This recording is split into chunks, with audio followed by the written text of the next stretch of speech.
मैं हूँ साधारण स्त्री। मैं आप लोगों के समक्ष रिश्तों का ताना बाना लेकर आई हूँ, जिसमें आप सुनेंगे कुछ खट्टी कुछ मीठी कहानियाँ। उम्मीद करती हूँ आप मुझे अपनाएंगे व सराहेंगे। आज अलमारी में कुछ ढूंढते हुए नीता के हाथ एक कागज़ का पुर्जा लगा। उस पुर्जे पर लिखी 2 पंक्तियों ने नीता को अपने पहले प्यार की याद दिला दी। नीता कागज़ में लिखी पंक्तियों को मन ही मन दोहराने लगी। मैं तुमसे प्यार करता हूँ। मुझे नहीं लगता तुम मुझसे प्यार करती हो। मैं तुमसे मिलना चाहता हूँ। इन लाइनों को दोहराते दोहराते नीता अतीत के आगोश में चली गई। वह सोचने लगी कितने सुहाने दिन थे। उन दिनों को याद करते ही उसके चेहरे पर प्यार की लाली छा गई। कितना खूबसूरत दिन था वो। उसे पहली बार प्यार का एहसास हुआ था। काश ये पल कुछ महीनों पहले आता मेरी ज़िंदगी में। यह सोचते सोचते नीता यादों की गहराई में और अंदर तक उतर गई।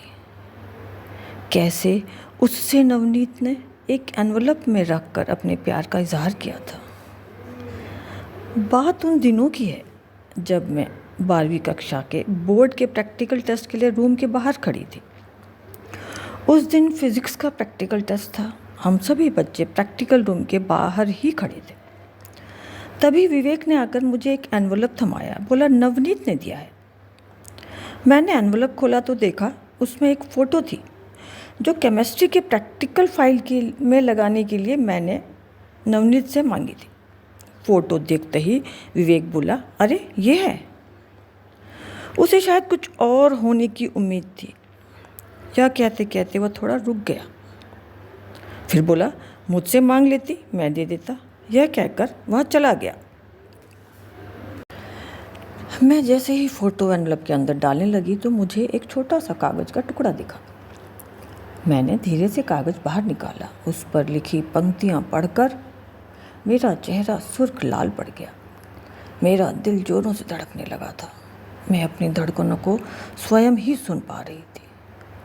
मैं अभी उस पहले प्यार के एहसासों में खोई हुई थी। तभी मैंने अपनी सहेली बलजीत को अपनी ओर आते देखा।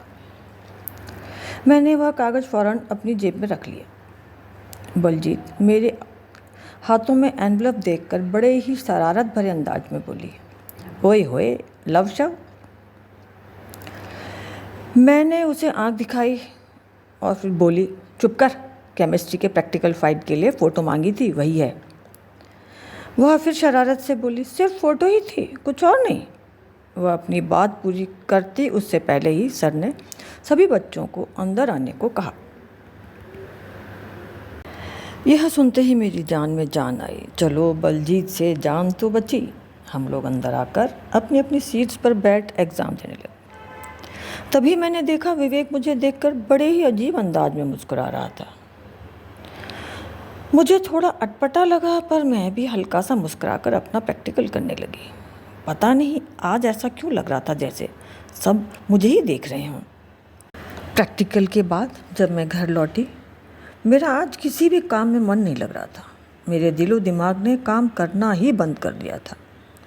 मैं बार बार चुपके से वह कागज़ निकाल कर पढ़ रही थी और उस पर लिखे अल्फाजों के भावों को समझने की कोशिश कर रही थी। क्या वाकई इस कागज़ पर लिखी बातों में प्यार का इज़हार है? मैं स्तब्ध थी। या ये कहें अपने आप को ये समझाने की कोशिश कर रही थी कि नीता, तुझे भी शायद प्यार ने अपनी गिरफ्त में ले ही लिया। वह पल याद करते हुए नीता आज भी रोमांचित हो रही थी। वह सोचने लगी, काश उसके प्यार को भी मंजिल मिल जाती। वह तो पहले प्यार की खुशबू अपने अंदर पूरी तरह से रचा बसा भी ना पाई थी कि वह चुपचाप बिना कोई कारण बताए, बिना आखिरी गुड बाय बोले चला गया था। कहाँ, क्यों? काश कुछ बोलकर जाता। भला ऐसे भी कोई जाता है? यह सोचते ही नीता की आंखों से आंसू बहने लगे। वह कागज़ का टुकड़ा पकड़े पकड़े अतीत की गहराइयों में गोता लगाने लगी। उस दिन 11वीं कक्षा का पहला दिन था। अभी सर क्लास में नहीं आए थे। चारों ओर से हंसने व बातें करने की आवाज़ें आ रही थी। मैं भी धीरे धीरे अपनी बगल में बैठी कविता कुमार से बातें कर रही थी, पर मुझे ऐसा लगा जैसे कोई मुझे देख रहा है। मैंने यहाँ वहाँ देखा पर मुझे ऐसा कुछ नहीं दिखा। तभी भटनागर सर ने क्लास में प्रवेश किया। वह हमें बायोलॉजी पढ़ाने वाले थे और वही हमारे क्लास टीचर भी थे। हमारी क्लास में प्योर बायोलॉजी व प्योर मैथ्स के स्टूडेंट थे। एज़ यूजुअल साल के पहले दिन जो भी न्यू एडमिशन होता है, क्लास टीचर उसे बुलाकर सबसे इंट्रोड्यूस कराता है। तभी पता चला उसका नाम नवनीत है। अटेंडेंस के बाद हम बायोलॉजी लैब जाने लगे। वह लड़का, अरे वही न्यू एडमिशन नवनीत, मुझे देखकर मुस्कुरा रहा था। मुझे थोड़ा सा अटपटा लगा, फिर सोचा मन का वहम है, परंतु ऐसा फिर रोज़ होने लगा। मुझे हर बार महसूस होता कि वह मुझे ही देख रहा है। ऐसा नहीं था कि वह मुझे चोरी छुपे देखता था। कभी मेरी नज़रें उससे टकराती तो वह मुंह नहीं फेरता था, बस हल्का सा मुस्कुरा देता था। उफ, बड़ी ही मोहक मुस्कान थी। खैर, वह खुलेआम मुझे निहारता था। पहले पहले तो मैं सोचती थी बड़ा ही गुस्ताख है, घूरता रहता है। फिर धीरे धीरे मुझे भी उसके घूरने की नहीं निहारने की आदत सी पड़ गई। ऐसे ही हम लोग कब 11वीं से 12वीं में आ गए पता ही नहीं चला, परंतु 12वीं तक आते आते इतना तो मुझे लगने लगा कि उसका मेरी ओर देखने का अंदाज कुछ बदल सा गया है। उसकी आंखें कुछ बोलना चाहती हैं, पर मैं कुछ समझ नहीं पाई। जिस तरह मैं नवनीत की आंखों की भाषा नहीं समझ पा रही थी, उसी तरह मैं फिज़िक्स भी थोड़ा कम ही समझ पा रही थी। तो हम कुछ सहेलियों ने फिज़िक्स वाले सर से ट्यूशन पढ़ना शुरू कर दिया। बस अब 2 महीने ही बचे थे बोर्ड एग्ज़ाम के लिए। हम स्कूल से सीधा ट्यूशन चले जाते थे। सब कुछ बहुत सही चल रहा था। तभी अचानक से वहाँ नवनीत भी आने लगा। सभी को बहुत अजीब लगा क्योंकि वह बहुत होशियार बच्चा था। उसकी फिज़िक्स बहुत अच्छी थी, पर खैर हमें क्या था। धीरे धीरे हम दोनों के बीच बातें शुरू हो गई, परंतु सिर्फ औपचारिक बातें। कितना पढ़ा, क्या पढ़ा, वगैरह वगैरह। अब बोर्ड एग्ज़ाम के लिए सिर्फ 1 महीना बचा था। स्कूल में प्रिपरेशन लेब शुरू हो गई। हम लोग कभी कभार ही स्कूल जाते थे, पर ट्यूशन तो रोज़ ही जाना पड़ता था। इन दिनों जब भी ट्यूशन के बाद मैं घर लौटती तो नवनीत पूछता था, कल आओगी? मैं हाँ बोलती तो वह मुड़कर चला जाता। इससे आगे कभी उसने कुछ नहीं कहा, न मैंने कुछ पूछा। पर अब तक वह मुझे अच्छा लगने लगा था। शायद मुझे उससे प्यार, अरे नहीं, मैं हर बार अपने मन को समझा लेती। कुछ कसक तो उसकी आंखों में भी दिखती थी, पर उसने कभी कुछ कहा ही नहीं। पर मेरा मन तो बावरा हो चुका था। न जाने कैसे कैसे सपने देखने लगा था। हम बच्चों के लिए प्यार तो जो फिल्मों में दिखाया जाता है वही होता था। इस कच्ची उम्र में बच्चे जिंदगी के थपेड़ों को क्या ही समझ पाते। यह सब याद कर नीता के चेहरे पर मुस्कान बिखर गई। नीता आगे सोचते हुए बुदबुदाई, नवनीत ने इजहार भी किया तो कब? जब पूरा साल निकल गया। अब तो हम एक दूसरे से मिल भी नहीं सकते थे। ट्यूशन भी जाना बंद हो गया था। प्रैक्टिकल जो आने वाले थे। फिज़िक्स प्रैक्टिकल वाले दिन को याद करके नीता मंद मंद मुस्काने लगी। उसी दिन तो उसे नवनीत का इजहार मोहब्बत का पैगाम जो मिला था। वह सोचने लगी, काश वह खुद सामने से ही वही बात बोलता, काश पहले बोलता, ना जाने कितने काश। समय का पहिया कब रुका, वह तो निरंतर चलता ही रहता है। अब तक बोर्ड एग्ज़ाम को निपटे 1 महीना हो चुका था।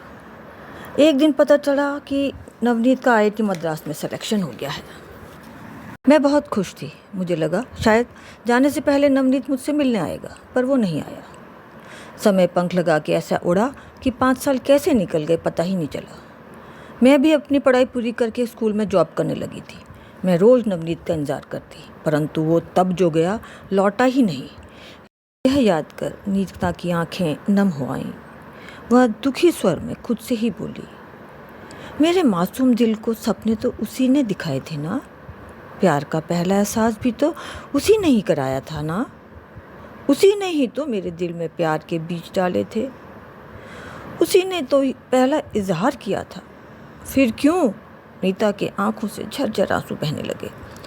वह नवनीत को याद कर खुद से यही सवाल पूछ रही थी। एक बार भी नहीं सोचा नवनीत तुमने मुझ पर क्या बीतेगी? मुझे यूं ही बीच में छोड़ दिया। एक बार तो बात करते। मैं आज भी तुम्हारे गुड बाय का इंतज़ार कर रही हूँ। मैं तो आज भी वहीं खड़ी हूँ, तुम ही आगे बढ़ गए। अभी नीता अतीत की बोझिल यादों में ही खोई हुई थी कि तभी डोरबेल बजी। नीता अपने आंसू पोंछते हुए दरवाजे की तरफ बढ़ गई। उसे पता था उसका 4 साल का बेटा शांतनु होगा। उसने घड़ी की तरफ देखा तो दोपहर के 12:30 हो रहे थे।